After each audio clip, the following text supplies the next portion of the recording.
Islamic media TV কোরআন হাদিসের কথা বলে। আপনারা বলবেন আমরা তো মানুষ হত্যা করি না, আমরা ভালো মানুষ। খুনি হইতে তো কলিজা লাগে, আমরা তো বিড়াল দেখলেই দৌড় দিই। কিসের খুনি হবে? যাক ভালো, আলহামদুলিল্লাহ আপনারা মানুষ খুন করেন না, ভালো। কিন্তু একটা মানুষ খুন এ যুগে ঘরে ঘরে মানুষ করে, সেটা হলো ভ্রূণ হত্যা। আছে না না এগুলা? 4 মাসের সন্তান, 5 মাসের সন্তান মাতৃগর্ভে টের পায় নাই, পরে টের পেয়ে গেছে, মেডিসিন দিয়ে নষ্ট করে ফেলে দিয়েছে।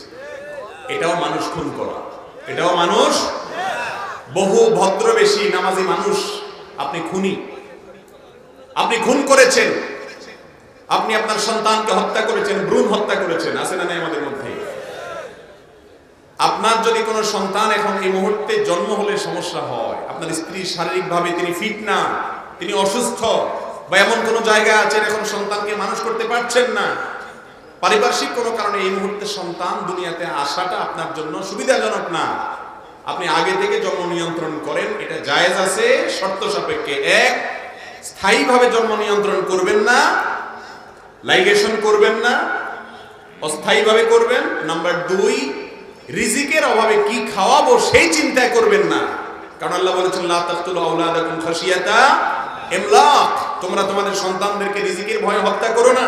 নাহনু নারযুকুহুম ওয়া ইয়্যাকুম, আল্লাহ বলেছেন আমি আল্লাহ তোমাদেরকে তাদেরকে সবাইকে রিজিক দেব। রিজিকের ভয়ে জন্ম নিয়ন্ত্রণ নয়, জন্ম নিয়ন্ত্রণ হবে অন্য কোনো কারণে, যৌক্তিক কারণে, স্বাস্থ্যগত কারণে, পরিবেশগত কারণে। এখন এই মুহূর্তে সন্তান আমার দুনিয়াতে আসলে আমাদের জন্য অসুবিধাজনক হচ্ছে পরিস্থিতি, তাহলে আমি 2 বছর, 1 বছর, 4 বছর বা যে কোনো সময়ের পরে সন্তান আসুক সেই জন্য চেষ্টা করব।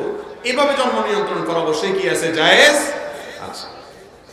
কিন্তু যারা ভ্রূণ হত্যা করেন, ভ্রূণ হত্যা তো দূরের কথা, আজকাল জীবিত সন্তানকে পর্যন্ত ফেলে চলে যাচ্ছে। আছে না নেই? অবৈধ সম্পর্কের প্রশিক্ষণ যারা দিয়ে থাকে, নাটক সিনেমার মাধ্যমে, নোবেলের মাধ্যমে, উপন্যাসের মাধ্যমে, তাদের এই সমস্ত কুশিক্ষায় শিক্ষিত অশিক্ষিত হয়ে অবৈধ সম্পর্ক করে বাচ্চা হয়ে গেলে ড্রেনে ফেলে যায়। আছে না নাই? এই সব খুনির কাতারে চলে যাবে। রহমানের বান্দারা কখনো মানুষ হত্যা করতে, অতএব ভ্রূণ হত্যা করা এটাও কি এক প্রকারের হত্যা। ওয়ালা ইয়াজনুন, জিনা করে না, এমন একটা অপরাধ জিনা, এটা থেকে পবিত্র, এটা থেকে পরিচ্ছন্ন মানুষ এ যুগে খুঁজে পাওয়া বড় কঠিন। আপনারা বলবেন কই আমরা তো জিনাটা না করি না, আপনি মানুষ খুঁজে পাচ্ছেন না, আমরা এতগুলো মানুষ আপনার পছন্দ হয় না? ভাইরা আমার, জিনার বিভিন্ন ধরন আছে। আজকাল প্রতিটা মোবাইলে, বিশেষ করে স্মার্টফোন যদি থাকে, তাহলে প্রতিটা মোবাইলের মধ্যেই জিনার আইটেম বেশিরভাগ মোবাইলে। আছে না নেই? ফেসবুকে, ইউটিউবে ওয়াজও শুনে, সাথে হারাম জিনিসও দেখে। এই রোগটা আমাদের মধ্যে আছে না নেই? রহমানের বান্দা হতে হলে, জান্নাতে যেতে হলে, আল্লাহর প্রিয় বান্দা হতে হলে, মানুষ হতে হলে নিজের বিরুদ্ধে সংগ্রাম করতে হবে। হারাম জিনিস দেখা যাবে। জিনাল আইনি আন নাযার, নবীজি বলেছেন চোখের জিনা হলো দেখা।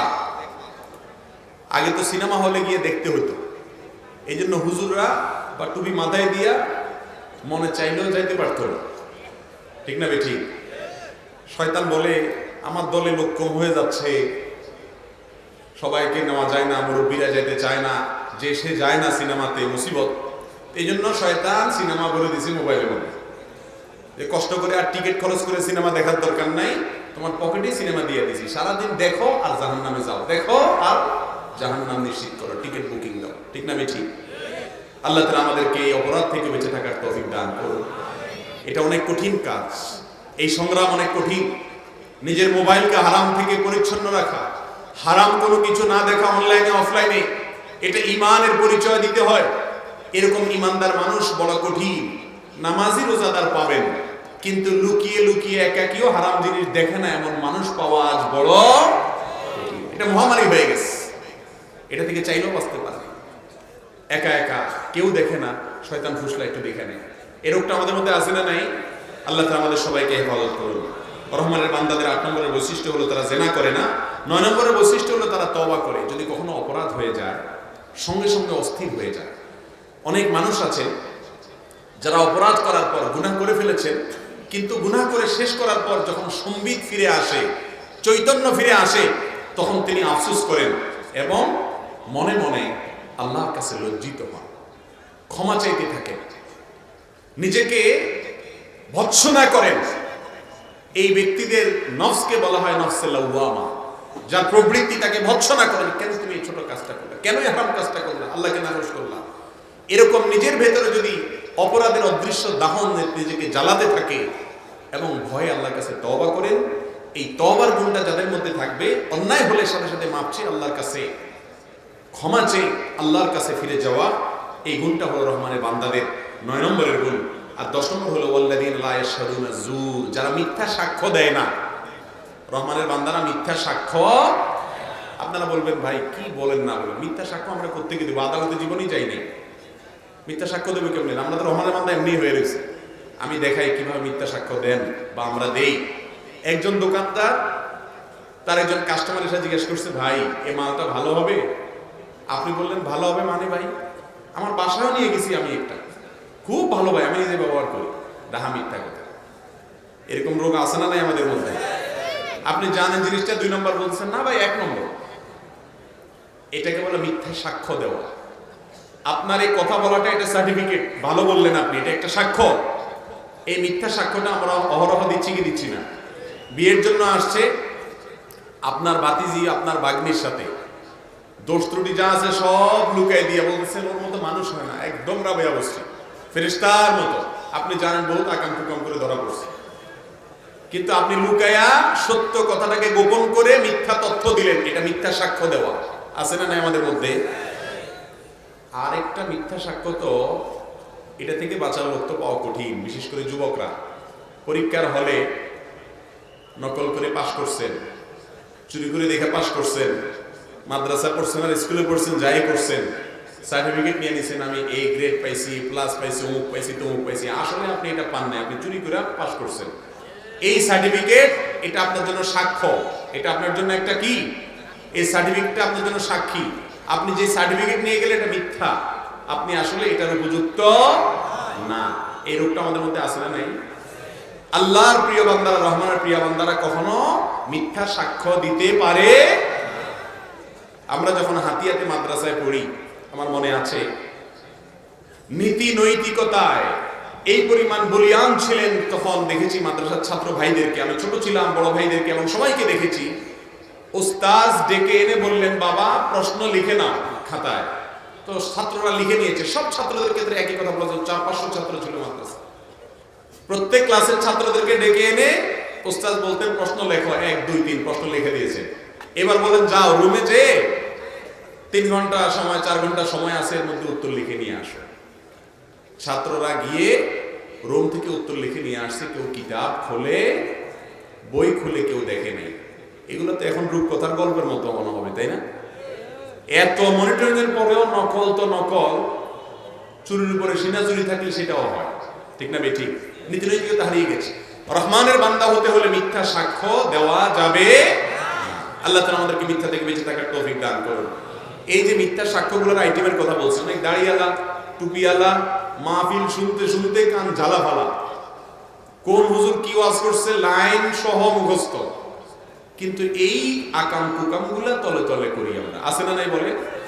কখনো রহমানের প্রিয় বান্দা হওয়া যাবে না, নীতিবান হতে হবে। ওয়া ইযা মাররু বিল লাগwi মাররু কিরামা, অনর্থক কাজ থেকে বেঁচে থাকতে হবে, অনর্থক কাজ থেকে বেঁচে থাকতে হবে। আজ বেশিরভাগ মুসলমানরা অনর্থক কাজে কোনো না কোনো ভাবে সম্পৃক্ত। শয়তান 3টা আইটেম বাইর করছে। যুবকদেরকে সময় নষ্ট করার জন্য একটা আইটেম, মুরব্বীদের সময় নষ্ট করানোর জন্য আরেকটা আইটেম, মহিলাদের সময় নষ্ট করানোর জন্য আরেকটা আইটেম। যুবকদের আইটেম হলো ফেসবুক, ইউটিউব, এটা হলো যুবকদের আইটেম, আর কিছু লাগে না। শয়তানের এক ডোজেই যুবকের লাইফ শেষ। ও জাহান্নামের অতল তলে যাওয়ার জন্য আর বেশি কিছু দরকার হয় না, এই 2টা অ্যাপই ওর ধ্বংস প্রায় করে দিচ্ছে, ঠিক না বে ঠিক? স্ক্রল করতে করতে করতে কোনো শেষ নাই, মনে হয় যে কি জানি হারাই গেছে, খুঁজতেছে, ঠিক না বে ঠিক? যেখানে যাবেন, বাসে উঠেন, রেলে উঠেন, বিমানে উঠেন, বিমানের উপরে তার নেটওয়ার্ক থাকে না, তাও টানে। ভাইরা আমার, এই টানার কোনো শেষ, জামাত শুরু হয়ে গেছে কিন্তু স্ক্রল চলতে আছে। যেভাবে টানতে থাকে, একদিনে ফেসবুকে কত হাজারবার এরকম টান দিছেন, কিন্তু আল্লাহর কালাম দেখা যায় সারা বছরে একটা পৃষ্ঠাও উল্টানোর সুযোগ। যুবকদেরকে সময় নষ্ট করার জন্য এরকম কিছু আইটেম ইবলিস দিয়ে দিছে, আর মুরব্বীদেরকে দিছে চায়ের দোকান, অফলাইন টক শো। বাংলাদেশে এমন কোন টেলিভিশন চ্যানেল আছে যে চ্যানেলে 24 ঘন্টা শুধু টক শো চলে? আছে কোন টিভি চ্যানেল? একটা চ্যানেল আছে, ওইটার নাম হলো চায়ের দোকান। সকালে খোলার পর থেকে নিয়ে রাত বন্ধ করা পর্যন্ত অনবরত বিরতিহীন টক শো চলে, ঠিক না ভাই? ঠিক। এবং এই টক শো এমন এক আজব টক শো, এখানে উপস্থাপক পরিবর্তন হয়, বুদ্ধিজীবী পরিবর্তন হয়, কিন্তু অনুষ্ঠান শেষ হয় না, কোনো বিরতি টিরতি নেই। সারাদিন ওনারা দেশ জাতি নিয়ে চিন্তা করেন, গবেষণা করেন, ঠিক না ভাই? ঠিক। এত বুদ্ধিজীবী এই দেশের চায়ের দোকানে দোকানে মনে মনে, এই জন্য দেশটার দুরবস্থা, কারণ এই দেশে কাজের লোক নাই, সব বুদ্ধিজীবী। ভাইরা আমার, অনেক মুরব্বী আছে, ছেলে মেয়েরা ধরে ধরে ঢাকায় নিয়ে যায়, বাবা চলেন একটু আমাদের বাসায় থাকেন। 2 দিনের বেশি 3 দিন হইলে চাচা বলে, বাবা আমাদের দিয়া, আমার ভালো লাগে। কেন ভালো লাগে না? কারণ চাচার টক শো শেষ হয়ে যাচ্ছে, ঠিক না? আমি ঠিক বলেন ভাইরা আমার, এই বিষয়গুলো আমাদের ভাববার বিষয়। চায়ের দোকানে বসে বসে সময় নষ্ট করছেন। ডক্টর খন্দকার আব্দুল্লাহ জাহাঙ্গীর রাহিমাহুল্লাহ একটা কথা বলতেন, উনি বলতেন, ও মুরব্বীরা, ও বড় ভাইরা, যারা চায়ের দোকানে বসে ঘন্টাকে ঘন্টা ফাওয়া লাভ করে গিবত শিকায়েত করে নষ্ট করেছেন, কি অর্জন করেছেন? আপনার এই বুদ্ধিজীবীগিরি করার কারণে দেশ উন্নত হয়ে গেছে? দেশে কোনো সমস্যা সংকটের সমাধান হয়েছে? হয় না। কিন্তু আপনার আমলনামা নষ্ট করেছেন, সময় নষ্ট করেছেন, অনর্থক কাজ করেছেন। আপনার আখিরাতও ধ্বংস হচ্ছে, দুনিয়াও ধ্বংস হচ্ছে। স্যার রাহিমাহুল্লাহ বলতেন, চায়ের দোকানে বসে ঘন্টাকে ঘন্টা গপসপ মারার চাইতে বাসায় চলে যান, চাচির সাথে বসে বসে মহব্বতের কথা বলেন, সওয়াব হবে ইনশাআল্লাহ। কথা বোঝেন নাই? চাচির সাথে কথা বলার সময় নেই, বাসায় এসে লাইট টাইট ফেলায় ধুয়ে, মোবাইল টোবাইল ফেলায় ধুয়ে, চাচা ওই যে এতক্ষণ টকশো করে আসছে চান্দি গরম। এই যে একটা রোগ আমাদের মধ্যে, মুরব্বীদের সময় নষ্ট করার জন্য এই অফলাইন টক শো, চায়ের দোকান। যুবকদের সময় নষ্ট করার জন্য শয়তান কোন আইটেম দিয়েছে? ফেসবুক আর ইউটিউব। আর মহিলাদেরকে সময় নষ্ট করার জন্য তাদেরও আইটেম আছে, স্টার জলসা আছে। স্টার জলসা আছে না নাই? আর স্টার জলসা লাগবে কেন? যাদের স্টার জলসা নাই, শয়তান তাদেরকে একটা আইটেম দিয়েছে যে জাহান্নামে শুধু যুবকরা যাবে কেন? যুবকরা, বৃদ্ধরা, মহিলারা দলে দলে চলো, সব জাহান্নামে চলো। এই জন্য আইটেম তাদেরকেও একটা দিছে, যার বাসায় টেলিভিশন নাই, স্টার জলসা নাই, তুমি কেন পিছিয়ে থাকবা? তুমিও জাহান্নামের ক্ষেত্রে আগায় থাকো, চলো। আশেপাশে মহিলা কে কি করছে না করছে, গিবত শিকায়েত, দলবাজি, গ্রুপিং এবং এই সমস্ত চগলখুরি ইত্যাদি, এগুলো শুধু মহিলারা পুরুষরা সবার মধ্যে আছে না নাই? আল্লাহ তাআলা আমাদেরকে সময়ের অপচয় করা থেকে হেফাজত থাকার তৌফিক দান করুন। রহমানের বান্দারা কখনো সময় অপচয়কারী হতে পারে না। ওয়াল্লাযীন ওয়া ইযা মাররু বিল-লাগবি মাররু কিরামা, অনর্থক কাজের ধারে কাছেও তারা যায় না, এড়িয়ে চলে। ওয়াল্লাযীনা ইযা যুকিরু বিআয়াতি রাব্বিহিম লাম ইয়াখিরু আলাইহা সুম্মা ওয়া উমিয়ানা, আল্লাহর কথা শুনলে, কোরআন হাদিসের কথা শুনলে, আল্লাহর নিদর্শনের কথা শুনলে তারা অবনত মস্তক করে সেটার মাধ্যমে নিজের জীবনকে পরিবর্তন করে। আজকাল তো এত ওয়াজ মাহফিল, এত আলোচনা, ইউটিউবে এত ওয়াজ, ফেসবুকে এত ওয়াজ, কিন্তু আমাদের জীবনের তেমন কোনো পরিবর্তন নাই। কারণ হলো আমরা আসলে ওয়াজ শুনি না, আমরা আওয়াজ শুনি। আমাদের ওয়াজ ভালো লাগে না, আমরা আওয়াজ পছন্দ করি। আর ওয়াজ রাত 2টা পর্যন্ত করলেও শুনতে রাজি আছে, কিন্তু ফজর পড়তে ভাইরা আমার, কোরআন এবং হাদিসের কথা শুনে যদি আপনার ভিতরে পরিবর্তন হয়, প্রতিটি মাহফিল থেকে, প্রতিটি ইসলামিক আলোচনা থেকে যদি আপনার জীবনে একটি ভালো পরিবর্তন হয়, ইনশাআল্লাহ আপনি জান্নাতের দিকে এক কদম আগায় গেলেন। আর যদি শুধু শুনতেই থাকেন আর সুবহানাল্লাহ শুধু বলতেই থাকেন, যেই লাউ সেই কদু, কোনো দুশ্চরিত্র না ছাড়েন, তাহলে এই ওয়াজ শোনায় কোনো কাজে আসবে। আল্লাহ তাআলা আমাদের সবাইকে রহমানের বান্দা হওয়ার তৌফিক দান করুন। রহমানের বান্দাদের সর্বশেষ বৈশিষ্ট্য হলো তারা শুধু নিজের চিন্তা করে না, পরিবারের চিন্তাও করতে হয় তাদেরকে। রব্বানা হাবলাল্লাযীনা ইয়াকুলুনা রব্বানা হাবলানা মিন আজওয়াজিনা ওয়া যুররিয়্যাতিনা কুররাতা আয়ুন ওয়াজআলনা লিল মুত্তাকিনা ইমামা। অনেক মুরব্বীরা আছেন, অনেক ভাইরা বোনেরা আছেন, নিজে নামাজ কালাম পড়ে, নিজে ফজর পড়তে যায়, যাওয়ার সময় ছেলের গায়ে কম্বলটা দিয়া যায়। আছে না নাই? এর মানে হলো ফজর পড়লে তো সে জান্নাতে যাবে ইনশাআল্লাহ। এর মানে হলো বাবা আমি জান্নাতে যাচ্ছি, তুই যা জাহান্নামে যা, তোরে কম্বল দিয়ে দিলাম, তুই জাহান্নামে যা। ব্যাপারটা এরকম দাঁড়াবে না? আপনার যদি বিশ্বাস হয় আল্লাহর ইবাদত, আল্লাহর ফরজ নির্দেশ না মানলে জাহান্নামে যেতে হবে, তাহলে আপনি কম্বল কিভাবে দিয়ে যান? ঠিক না বেঠিক? মা নিজে উঠে ফজর নামাজ পড়তেছে, নিজে বোরকা পড়তেছে, আর নিজের যুবতী মেয়েটা বেপরদায় চলছে, অন্য ছেলেদের সাথে হারাম সম্পর্কে লিপ্ত আছে, আর মা বাবা উল্টা বলে, নিজেরা নামাজ কালাম পড়ে আর বলে যে ওরা এই বয়সে একটু একটু। এই রোগটা আমাদের মধ্যে আছে না নাই? এই রোগের কারণে আনুষ্কার মতো ঘটনা, দিহানের মতো সন্তানরা ধ্বংস হয়ে যাচ্ছে, ধ্বংসার দ্বার প্রান্তে চলে যাচ্ছে, একের পর এক অঘটন ঘটছে। এই জন্য আমাদের হেফাজত করতে হবে। আল্লাহ তাআলা আমাদেরকে তৌফিক দান করুন। জান্নাতি মানুষরা শুধু নিজে জাহান্নাম থেকে বাঁচার চেষ্টা করবে না, পরিবারকে সহ জাহান্নাম থেকে বাঁচার চেষ্টা করবে। অনেকে বলে যে ছেলেকে বলি কথা শোনে না, মেয়েকে বলি কথা শোনে না। আমি বলি আপনার ঘরে যদি আগুন লাগে, আপনার ছেলে শুয়ে থাকে, আপনি কি বলবেন? দুইবার তিনবার ডাকছি, ছেলে তো শুনে না, তো আমি কি করবো? আমার চেষ্টা তো আমি করছি, ওকে আমি বাইরে হয়ে গেলাম, আর ছেলে পুলিশ হয়ে যায়। কোনো বাপ এরকম করবে? কথা শুনে না মানে কোলে করে নিয়ে হলেও ওরে বাইরে নিয়ে ফেলবে, ঠিক না ঠিক? কারণ ওকে আগুন থেকে বাঁচাতে হবে। তাহলে নামাজ না পড়লে, পর্দা না করলে, হারাম সম্পর্ক করলে সমাজ ধ্বংস হবে, জীবন ধ্বংস হবে। সেই জন্য অভিভাবককে দায়িত্বশীল ভূমিকা অবশ্যই রাখতে।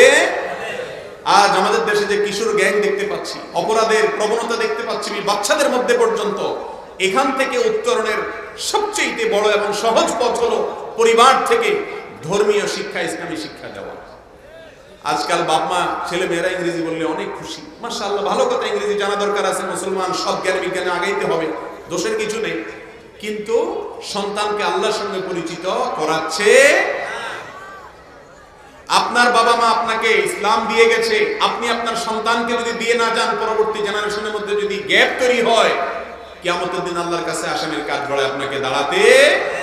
আমি বলছি না যে আপনাদের সবার ছেলে মেয়েকে মাদ্রাসা দেন, আলেম বানায় দেন, কিন্তু অবশ্যই মুসলমান হিসাবে ইসলামের বেসিক শিক্ষা তাকে দেওয়া আমাদের জন্য ফরজ। সে কার সাথে চলছে, কোথায় যাচ্ছে, সেটা দেখা আমাদের জন্য কর্তব্য। রহমানের বান্দারা শুধু নিজের চিন্তা করে না, পরিবারদেরকে জাহান্নামের আগুন থেকে বাঁচানোর চেষ্টা করে। আল্লাহ তাআলা রহমানের বান্দাদের এই সব গুণগুলো আমাদের সবাইকে অর্জন করার তৌফিক দান করুন।